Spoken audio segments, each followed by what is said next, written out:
Assalomu alaykum, siz bilan Fikr palitrasi va men san'atshunos Go'zal Bahromova. San'at bu hissiyotlar tilidir. Bugun biz shu tilda suhbatlashamiz. Mehmonimiz qishloq hayoti jozibasini mato va moybo'yoqda realizm an'analari asosida mohirlik bilan aks ettiruvchi rassom Umidjon Alimov. Xush kelibsiz. Katta rahmat.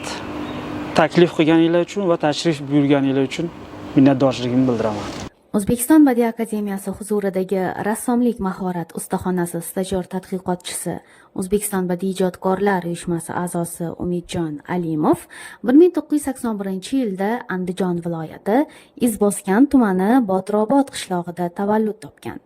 1998-2005-yillarda Kamoliddin Behzod nomidagi Milliy rassomlik va dizayn institutining mahobatli rang tasvir bo'limida bakalavr hamda magistratura bosqichlarida professor Bahodir Jalol ustaxonasida tahsil olgan.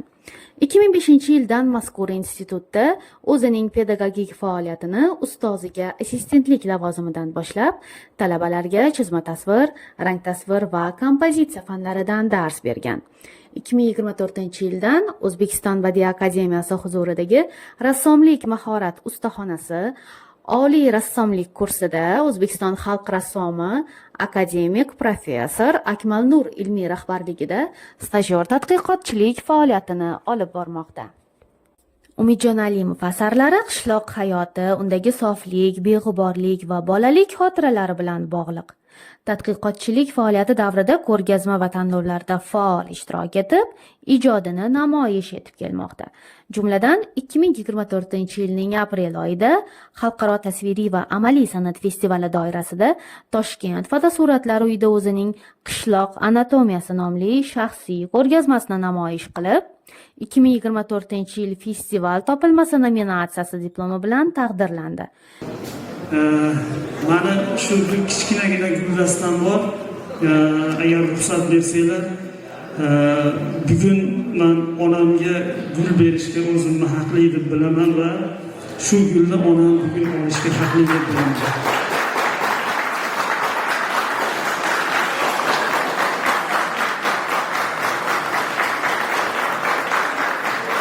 Shuningdek, Umidjon Alimov ko'chasi nomli ilk katalogini nashrdan chiqardi. Xalqaro muzeylar kuniga bag'ishlangan San'atni anglash san'ati nomli yosh rassomlar ishtirokidagi guruhli ko'rgazmada Qishlog'im ko'chalarida dadasining yo'liga qarab asarlari bilan, shuningdek Xitoy Xalq Respublikasining Xanjo shahrida Bir buyuk makon, bir farovon yo'l nomli guruhli ko'rgazmada Kulchanon, Oq yo'l asarlari bilan hamda O'zbekiston Badiiy akademiyasining Akademiya galereyasida bo'lib o'tgan Badiiy akademiya hamda Toshkent shahridagi Xalqaro Vestminster universiteti hamkorligida Mahorat va ilhom nomli guruhli ko'rgazmada Hovli asari bilan ishtirok etdi. Shuningdek, Jahon adabiyoti ijtimoiy publitsistik jurnalida Baxtiyorlik, Kulchanon, velosiped tuzatib, Don, Oq yo'l, Tandir boshida asarlari chop etilgan. 2024-yilning sentyabr oyida O'zbekiston Airbus havo yo'llari jurnali Yosh, erkin va iqtidorli nomli maqolasini e'lon qildi. Unda O'zbekiston Badiiy akademiyasi stajyor tadqiqotchilarining ijodiy asarlaridan namunalar ham chop etildi. Unda rassomning Do'stimni chaqirib, tushlikka hozirlik asarlari nashr etilgan. 2025-yilda esa Xalqaro tasviriy va amaliy san'at festivali doirasida kumush medal bilan taqdirlandi. Umid aka, san'at haqida har bir ijodkorni yoki har bir faylasufni o'zini qarashlari bor. Jumladan qadimgi Yunon faylasuflarini oladigan bo'lsak, ular san'at nima degan savolga san'at bu mimesis yoki katararsis yoki bo'lmasam nisbatlar mutanosibligi degan g'oyalarni ilgari surishgan. Umidjon Alimov uchun san'at nima? U ruhiy ehtiyojmi yoki ijtimoiy mas'uliyatmi yoki estetik o'z ifodangizmi? Xo'p, san'at bugungi kunda men uchun ruhiy ehtiyoj desam to'g'ri bo'lsa kerak. Sababi faoliyatim davomida shu nuqtaga yetib keldim shekilli. Hozir shu ichimdagi fikrlarimni, g'alayonlarimni matoga tushirish men uchun hozir muhim bo'lib turibdi. Shuning uchun ham ruhiy ehtiyoj deb ayta olaman. Demak, san'at ruhiy ehtiyoj bo'lsa, unda san'atkor kim? San'atkor jamiyatga qarshi turuvchi tanqidchimi yoki uni aks ettiruvchi ko'zgumi? Xo'p, ikkala o'rinda ham tasviriy san'at vakillarini ko'rishimiz mumkin. Bugungi kundagi dunyoda bo'layotgan voqea hodisalarga befarqlik qilmayotgan va o'zini qarshi fikrini ifoda etayotgan rassomlar ham ko'p. Albatta, ular bor. Sizni ijodingizda qanaqa? Meni ijodim mavzusi u nimalardan uzoqroq. Ko'proq meni ijodimda insonlarni o'sha bolaligini sog'inish, shuna xotiralarini bir ko'z oldiga keltirish, o'sha boyagi yuqorida aytganimizdek, ularni ham bir ruhiy holatini ko'z oldilariga nima desam bo'ladi. Demak, sizni hissiyotlarni uyg'otuvchi rassom, bolalik xotiralarga chorlovchi rassom desak to'g'ri bo'ladimi? Shunaqa bo'lsa kerak. Mashhur rassomlar san'at jarayonida ichki menlari bilan turli yo'llar orqali muloqot qilishgan. Ichki men bilan muloqot qilish rassomning ijodiy jarayonini chuqurlashtiradi va uni asarlariga o'ziga xoslik bag'ishlaydi. Rassomlik jarayonida ichki meningiz bilan qanday suhbatlashasiz? Ya'ni har bir asar sizni olamingizdan qanday bo'lak olib yaraladi? Xo'p.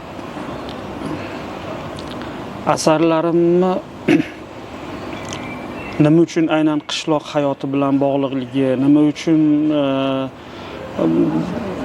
yosh bolalarga ko'p murojaat qilishim, baribir o'zimni bolaligimni va o'sha qishloqda o'sgan vaqtlarni qo'msashim va ularni sog'inishim bilan bog'liq.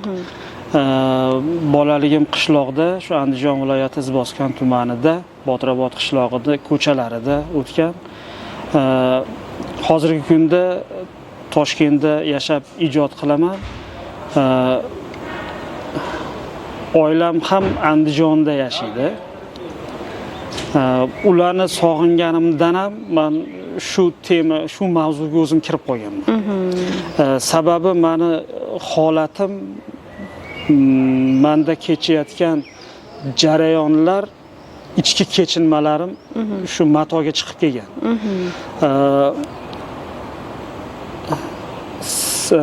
San'atkor, ijodkor ta'sirchan ijod qilishi uchun u yetarli darajada baxtsiz bo'lishi kerak degan bir gap bor. Meni bugungi kunda baxtga yetaklayotgan baxtsizlik ana o'sha qishlog'imni sog'inishim, bolaligimni sog'inishim va farzandlarim, oilamni Andijonda ekanligi. Hozir gaplaringizdan Boburni Andijonga bo'lgan, vatanga bo'lgan sog'inchi esimga keldi. Nimaga unda Andijonda ijod qilishingizga nima xalaqit beradi? Biz sevib ko'radigan mashhur o'zbek filmi, ajoyib film bor, Suyunchi. O'shanda bir gap bor. Shu tog'lar orasida nomim chiqmasdan o'lib ketish holatida. Poytaxt imkoniyatlar markazi. Nima demoqchiman? Poytaxtda aytganingizdek imkoniyatlar ko'p. Muzeylar, ko'rgazma zallari va o'sha bizga dars bergan katta ustozlarimiz hammalari shu yerda. Shu auradan uzilib qolishni xohlamayman. O'shaning uchun shu yerda ijod qilish menga qulay. Umid aka, hozir muzey va galereyalar haqida gapirdingiz. Siz asarlaringizni ko'rgazmalardan boshqa yo'llar bilan ham auditoriyaga yetkazasizmi? Albatta, zamon rivoji, taraqqiyot bugungi kunda insoniyatga ko'p imkoniyatlarni taqdim qilyapti. Bu borada ijtimoiy tarmoqlarni bemalol misol qilib keltira olamiz. Ijtimoiy tarmoqlar ham nima izlasang shuni topadigan joy. Ilm izlasangiz ilm, illat izlasangiz illat izlasangiz illat topadigan joy. Bugungi kunda demak biz ilm izlab kiryapmiz ekan va izlaganlarimizni topyapmiz va u joyda asosan Facebook ijtimoiy tarmog'idan foydalanaman. Asarlarim o'sha joyda o'zimni o'sha kanalimda tomoshabinlarga berib boraman va ularni bildirayotgan fikrlari, munosabati men uchun muhim. Berilayotgan fikrlarning ichida salbiy fikrlar ham bormi? U sizni ruhiyatingizga qanaqa ta'sir qiladi? Salbiy fikr hali bo'lmadi. Bo'lmadi. Ko'p ijodkorlar ham shu narsadan qo'rqib ijodini namoyish qilishmaydi ijtimoiy tarmoqlarda. Men o'ylayman bu narsadan qo'rqmaslik kerak. Suhbatimizni obraz haqidagi suhbat bilan davom ettiramiz. Obraz deganda siz nimani tushunasiz? U ko'zga ko'rinadigan shaklmi yoki ichki ma'no tashuvchi timsolmi? Obraz ko'zga ko'rinadigan meni nazarimda. Ko'zga ko'rinadigan shakl meni nazarimda. Sababi misol uchun portret ishlaganda ham insonni eng xarakterli joyini o'sha obrazini bo'rtibroq olasiz, o'sha insonni ichki holatini yoki bo'lmasam o'sha insonligiga urg'u berasiz o'sha orqali. Asarlaringizdagi tomoshabinga mo'ljallangan, kodlangan ma'nolar siz uchun muhimmi yoki asarlaringiz ochiq talqin uchunmi? Asosan ochiq talqinda ijod qilyapman, lekin o'sha kodlangan ma'noli asarlar ishlash rejalarimda bor va bu ijodim hozirgacha bo'lgan ijodimda ham bitta asarimda deyarli bu narsani ko'rish mumkin. U o'sha kuzgi o'ylar asarim. Kuzgi o'ylar asarim tomoshabinlarga ko'proq ma'qul kelgan va ko'p fikrlar eshitganman. Shundan bilganmanki, demak, qaysidir ma'noda kodlangan o'sha ma'nolar ham odamlarni ko'proq qiziqtirar ekan. Va bu borada eskizlarim bor. Nasib bo'lsa, hali ijodimiz jarayonida buni ishlab boramiz. Yana Grigoriy Zelberman degan hudojnik bor, rassom bor. U rassomni ham ishlari menga juda ham yoqadi, ko'p ilhomlanganman. Unda ham shu kodlangan ma'nolarni topamiz. Ilhomlangan joylarim kelajakda balki menda ham shunaqa ishlar paydo bo'ladi, xudo xolasa. O'zim uslubimda. Umid aka, hozir aytgan kodlangan asaringiz shaxsiy kolleksiyangizda bormi? Biz uni ko'rish imkoniyatiga egamizmi? Yoki xususiy kolleksiyalardami yoki galereya, muzeylardami? Shu bugun menga bir alohida quvonchli kun bo'ldi. Ushbu asarim O'zbekiston Davlat san'at muzeyiga olindi. Umid aka, asarlaringiz nafaqat O'zbekistondagi muzeylardan, balki jahondagi xalqaro miqyosdagi mashhur muzeylardan ham o'rin olishini tilakdoshiman. Rang tanlovi sizda psixologik asoslarga ega bo'ladimi yoki estetik sezgi orqali shakllanadimi? Umuman o'zi rang masalasi katta bilim va katta tajriba talab qiladigan narsa. Bundan bir necha yillar oldin 2017-yillari aynan shu mavzuda, shu uslubda men ijodimni davom ettiraman degan qarorga kelib ijodimni boshlaganimda ma'lum miqdorda soyalarda, yorug'larni olishda menda qiyinchiliklar bo'lgan. Bugungi kundagi yuqorida aytib o'tganimiz zamon taraqqiyotini bir ko'rinishi bo'lgan ijtimoiy tarmoqlar ijodkorlarni ijodiy jarayoniga ham, uslubiga ham o'zini ta'sirini o'tkazib boryapti. Buni men o'zim shaxsan ijodimda ko'raman. Sababi dunyoni istalgan nuqtasidagi rassomlar bilan o'zimizni rassomlar tilida gaplasha olamiz, ularni ijodini kuzatamiz, ularni texnikasini, uslubini, palitrasini kuzatamiz va o'zimizga kerak bo'lgan bilimlarni olamiz. Shu jarayonda bir rassom do'stimizni maqolasini o'qiganman. Ranglar haqidagi maqolasi. Ana o'sha birgina maqola mani palitramni o'zgarib ketishiga juda katta o'zini ta'sirini o'tkazgan. Va o'sha maqolada yozib o'tilgandek, men ranglarni o'zimning yon daftarchamga yozib, keyin bo'yoqlar sotiladigan o'sha magazinga borib, bo'yoqlarni sotib olib, ustaxonamga olib kelib, o'sha maqolada aytilgandek tajriba o'tkazib ko'rganman. Haqiqatda men shu paytgacha ishlatmagan ranglarim va men istab yurgan ranglar. Umid aka bunaqa narsada, demak, qanaqadir g'oya bo'ladi birinchi, uni keyin boshlaysiz va u oxiriga yetib, to sizni ko'nglingizdagidek bo'lib, aytganingizdek mukammal tarzga kelguncha, undagi ma'nolar o'zgarib ketmaydimi? Qoralamalarimni asosan joyida qilaman. O'sha uyda farzandlarim bilan yoki mahallamda yoki ko'chamda. U yerdagi odamlar ham menga begona emas. U joylar ham menga begona emas. Qayerda nima borligini hammasini bilaman. Va bolalarimni o'ynab yurgan holatidan, uydagilarimni harakatlari, nimadir ish bilan bog'liq hammasini kuzatib yuraman. O'sha jarayonda o'zi meni ilhomlantirib, o'sha jarayonda o'zida men qoralama tayyorlab ketiraman. Keyin uni o'zgartirishim mumkin, ko'p ham o'zgarmaydi. Sizningcha san'atshunoslik ijodiy amaliyotga rahbarlik qiladimi yoki uni tahlil qiladi xalosmi?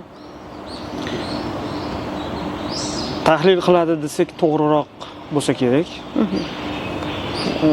Sababi baribir rassom o'z kechinmalarini matoga tushiradi.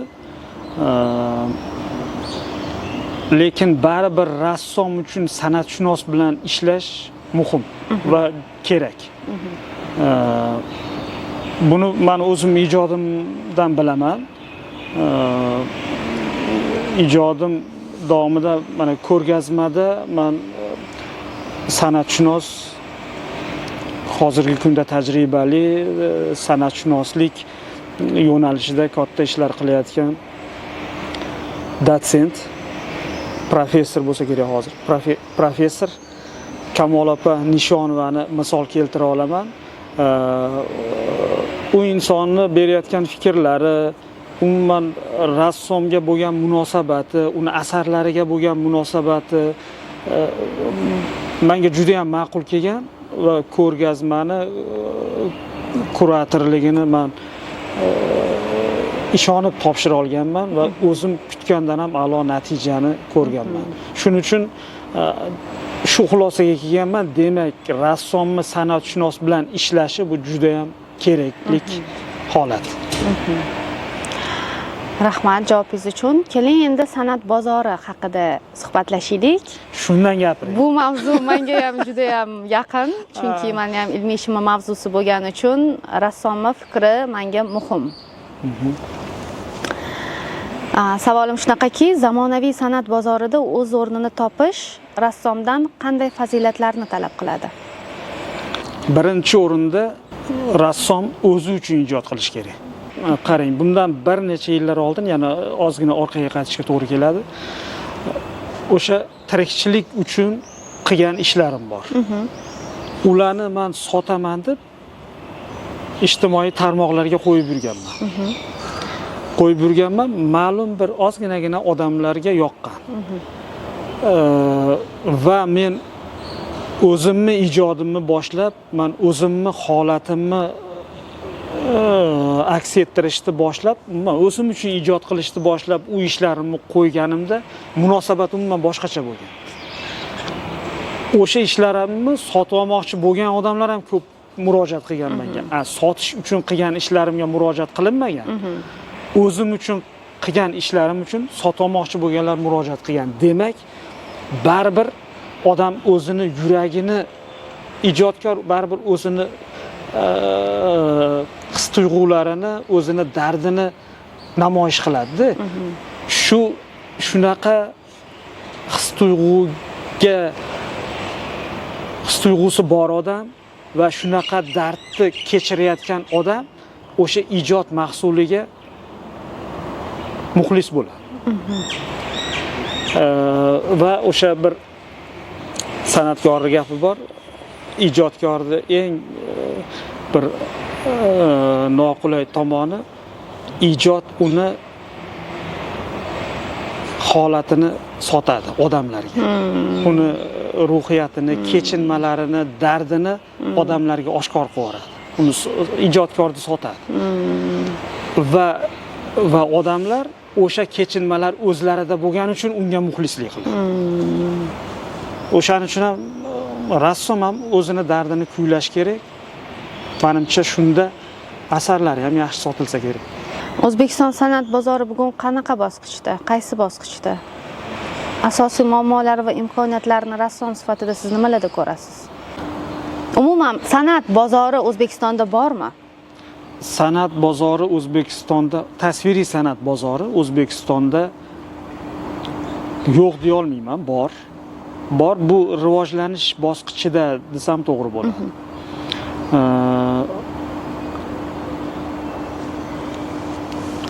Odamlar o'zlari uyiga osish uchun, uyini bezash uchun olishayotganlari ham bor. Kolleksionerlar ham bor. Va baribir eng katta buyurtmachi har doim davlat bo'lgan. Bu menimcha qonuniyat shunaqa bo'lsa kerak. Shulardan ayta olaman, rivojlanish bosqichida. Endi bu narsalar muntazam avjida ketyapti deb ayta olmayman, rivojlanish bosqichida. Yo'q ham deya olmayman, chunki bo'lyapti. Sotuvlar bo'lyapti.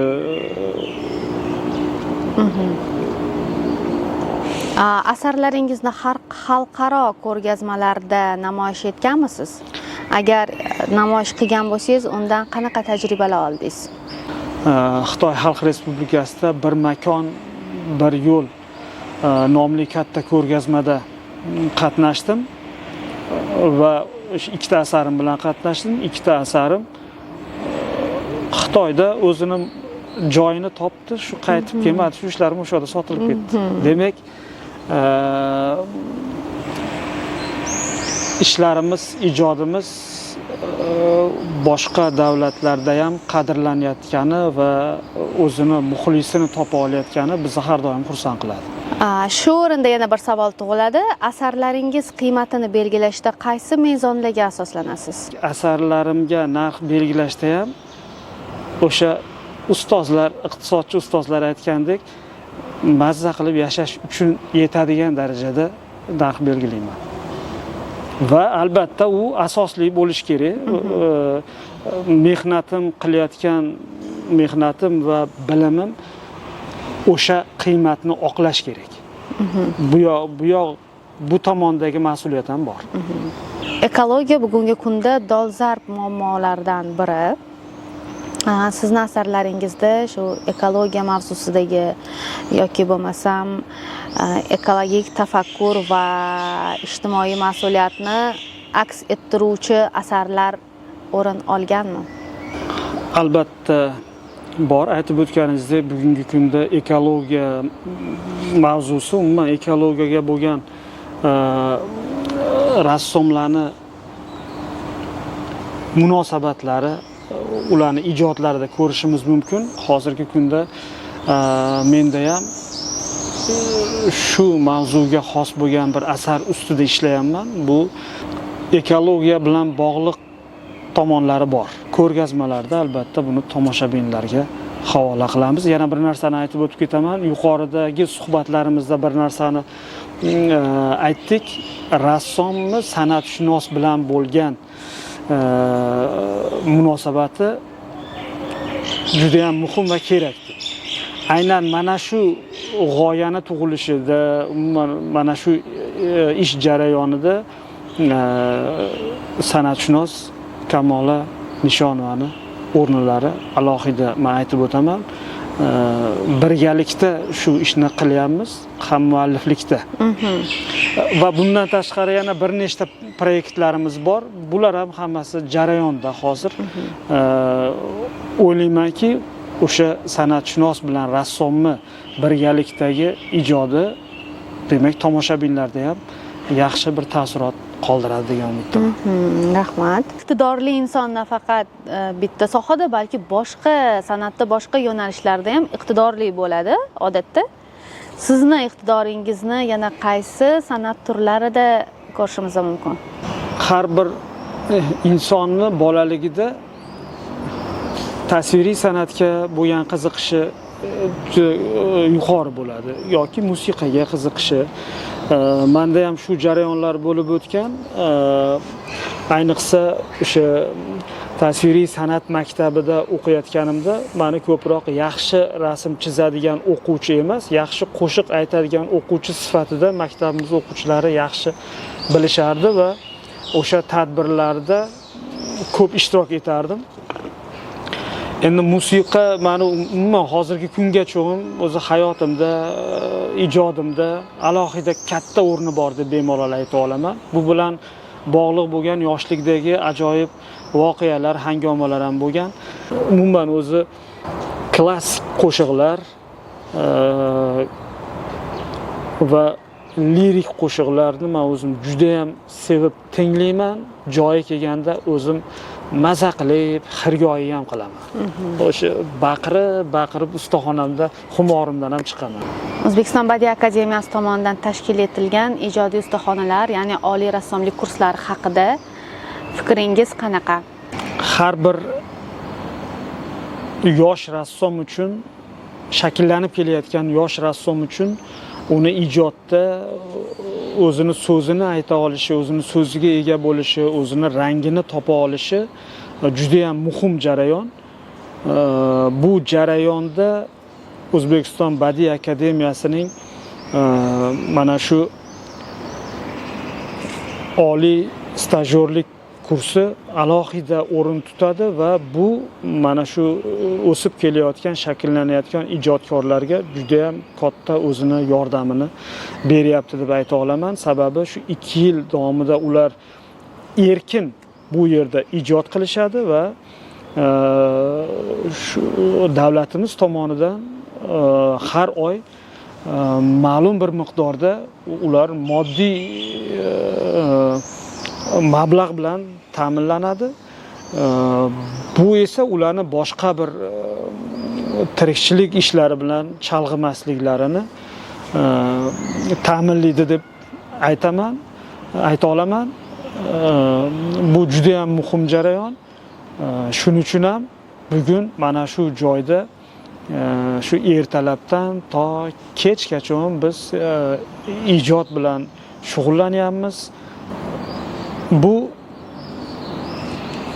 kelajakdagi yana shakllanadigan va tasviriy san'atda o'zini topishga uringan yoshlar uchun juda katta imkoniyat deb ayta olaman. Umid aka, rassom sifatida o'zingizga tanqidiy qaraysizmi? Hech tanqidiy munosabat bo'ladimi o'zingizga? O'zimga har doim tanqidiy ko'z bilan qarayman. Va shu o'zimni tanqid qilgan tomonlarimga ko'proq e'tibor berib, shuni ustida ishlashga ham harakat qilaman. Bugun biz bilan o'zining chuqur g'oyalari, nozik didi va betakror uslubi bilan ajralib turuvchi rassom Umidjon Alimov bo'ldilar. Ijodingizga ulkan muvaffaqiyatlar tilaymiz. Katta rahmat.